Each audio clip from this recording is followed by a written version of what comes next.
to acknowledge our unhappy moments. Hello guys, welcome to Yundel channel, and today's share is about acknowledging our unhappy moments. Why? Because we can use this, turn it into a positive thing, and it really helps us to work with ourselves, with our mindset. It is very important that we can acknowledge not only the happy moments, but we must acknowledge as well the unhappy moments, learning to turn it into a positive thing. Guys, this is just a share from my own life experiences and from my own reading. And guys, this is about self-development. It always takes work and effort in working from our mindset to ourselves. So join me guys in acknowledging our unhappy moments. To acknowledge our unhappy moments, we must learn to deal with it. If we are feeling upset, allow ourselves to feel upset. And here's the most important part. We must also let ourselves move on. If a feeling is starting to last too long, we might want to ask ourselves, what next? Yes, what is the next? Yes, guys, when we are unhappy, we feel sad, frustrated, we don't like the feelings. But as the book says, guys, we are going to acknowledge our unhappy moments as well in order to feel great when the happy moments comes. You acknowledge more, you appreciate more the happy moments when you first learn how to acknowledge the happy moments in our life. We don't like it, guys. It is uncomfortable. But guys, we must try to keep the emotion in perspective.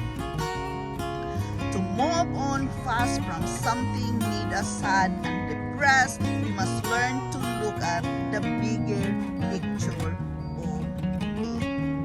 We must practice to distract ourselves with something we love to do. Yes, you must know what you love doing. Practice, acknowledge it, and enjoy the moment of it.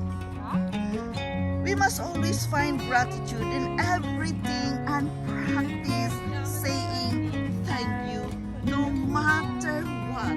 We must say thank you anyway. It's really a difficult thing to practice, guys. But you know, as the book says, to acknowledge our unhappy moments, we must learn to deal with it, embrace it, because the more we can acknowledge the unhappy moments, the more we appreciate it a lot when the moments of happiness comes to our life. We move on from that. We must learn to move on quickly. Don't stay in that certain place for a long time, because it will lead you to depression and you will lose clarity of mind. We must practice dealing out to the person to trust with, talking with them.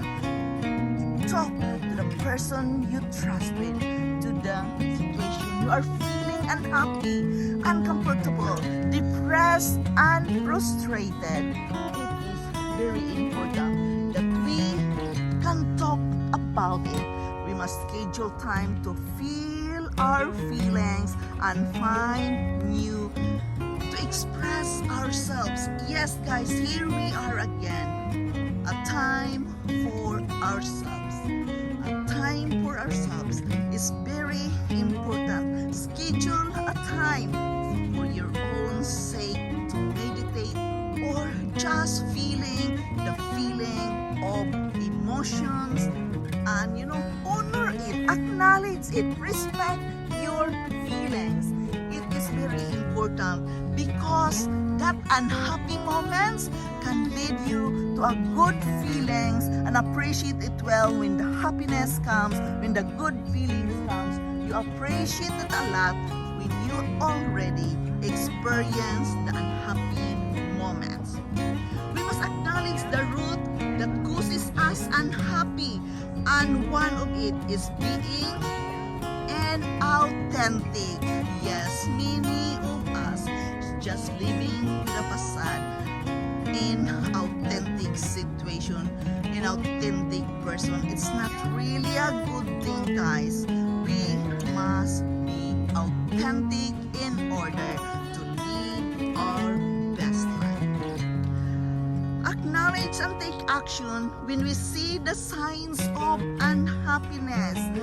Yes, it is very important that we can acknowledge and take actions. Embrace it, respect your feelings, respect your frustration, but you are going to move on forward from that and take actions. Like for example, when they begin to sleep all day and having, sudden, strange feelings, that is a sign of unhappiness. Don't try to live longer anymore. Guys, for example, when they said, I don't have the energy to keep on going. I don't have the energy to do what I want. I am tired. That is also a sign of unhappiness. We must acknowledge, we must be, see the sign. Respect when you see the signs of happiness, so you can control and work with yourself right away and take action. For example, when they start flipping out over silly things which is unnecessary, that is also a sign that a person is unhappy. For example, when their communications start to sputter, fade, or change, when they suddenly take up new hobbies and bury themselves in them to avoid reality. Many of the unhappy persons, they are doing such things, doing a hobby which they, just want to bury themselves there because they don't want to face the reality. And some other people, because of the happiness, they are taking drugs, or they are taking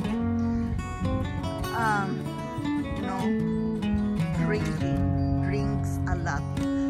Yes, alcoholism also is one example of that a person is unhappy. It's good to drink occasionally, but when drinking comes along day by day after another, that is a sign of unhappiness as well. But a person must be good enough to ask for help. It is very important we can acknowledge that we are unhappy. We are going to work with it. We are going to take actions with it in order to have the solution. Use this negative thing, these negative feelings of unhappiness into a positive thing by taking action and working with yourself about it. It is very important that we can acknowledge our unhappy moments. Don't bury yourself into sadness, into depression, into frustration. Work with it. Do something with it. Take action. Embrace that certain moment. Unhappiness must be acknowledged, must be embraced, but don't stay long at that certain point. Taking action is very important, and we are going to turn the unhappy moments into a positive one by learning from it. We can learn from that. There's a lesson to learn why we are feeling unhappy. It is very important that we can embrace ourselves and we can respect ourselves as well. Embracing the unhappy moments is a good one, because when the happiness comes, it's really a thing you can appreciate a lot. Thank you. I am so happy After acknowledging those unhappy moments, you will become more thankful when the happy moments comes. And happiness in our life comes along in our life. It is a part of our life journey. We must just embrace it and live with it. And try to respect your feelings. Our feelings must be respected in order to work with ourselves. Thank you so much, guys, for listening. Thank you so much for watching. Again, this is Yundel. Don't forget to click the like and share button and subscribe. Thank you so much. I love you all. Bye-bye.